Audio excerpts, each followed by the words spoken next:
I want to get into that inevitable call that you will receive if you've been in this business any length of time. And that is, you get a senior that moves in to a large community or care home. And what happens is several days later, you get the call from the care home owner, the executive director, marketing director, someone. They go, Matt, I just don't know if this is going to be a good fit. He's really acting up, and there's a lot of issues and all of that going on. Reason I bring this up, because this is an exact call that I received today. We moved the senior in last Wednesday, Tuesday or Wednesday, I believe it was Wednesday, and I got a call today.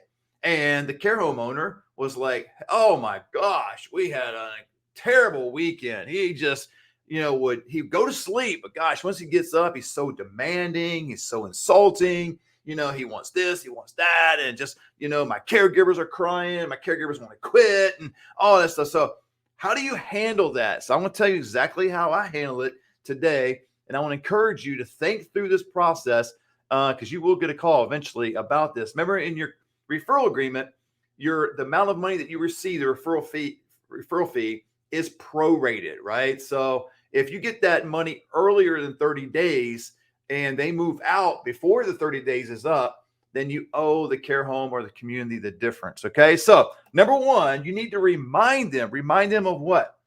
If you had some past success with this care home or community, remind them of that. Here's what I mean by that. This care home here in particular, about 3 years ago, obtained a very difficult client for me. Lady was in skilled nursing, basically homeless prior to that, had a lot of money in the bank, but really didn't know it. She just was, homeless, really lived on our porch, had a lot of cats, a lot of dogs, a lot of animals, just, a lot of different things, right? Didn't take a shower or bath for weeks. Very reluctant to go. Finally, she went.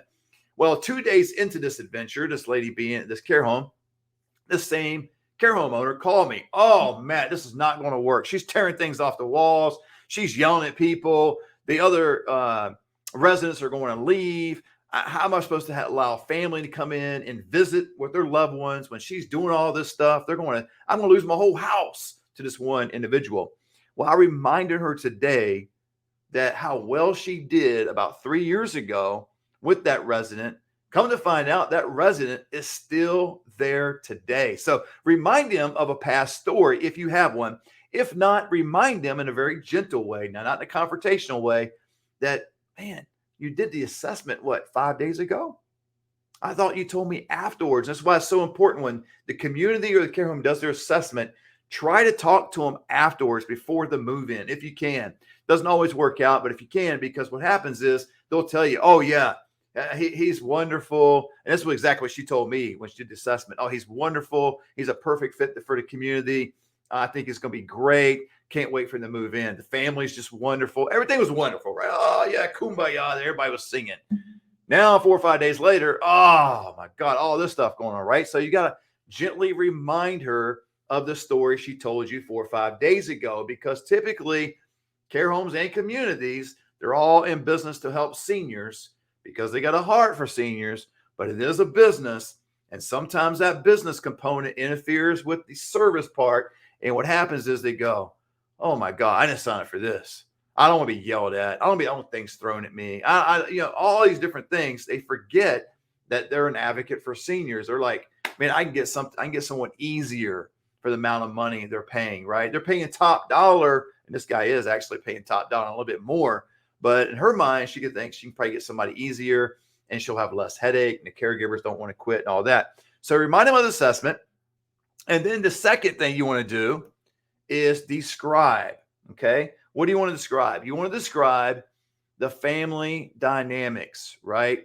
Of what's going on with the senior. What I mean by this is not to go on some, rant about their family, but as I'm hearing the care home owner tell me all this stuff, right?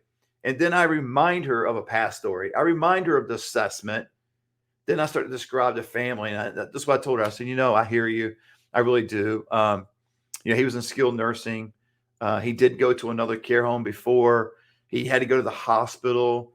Now he's with you. He's been in 4 different places in 60 days. I mean, that's a lot of trauma. A lot of, moving just disrupts the life of anyone, especially seniors. He didn't have his medication for the first 6 to 8 hours. It wasn't your fault. Care home owner was the skilled nursing, but they didn't have that over there. I know the wife is just beside herself. She's in tears. She really wants the best for her husband, and she just knows that's you. So you begin to, this is what you describe. You're kind of just telling a story, and you're telling the way that, it's going to hit home to them, because they're truly in the business, again, to make money, but they really have a heart for people. I'm telling you, 99% of the people in this industry have a heart, for individuals. They just do. They feel for people.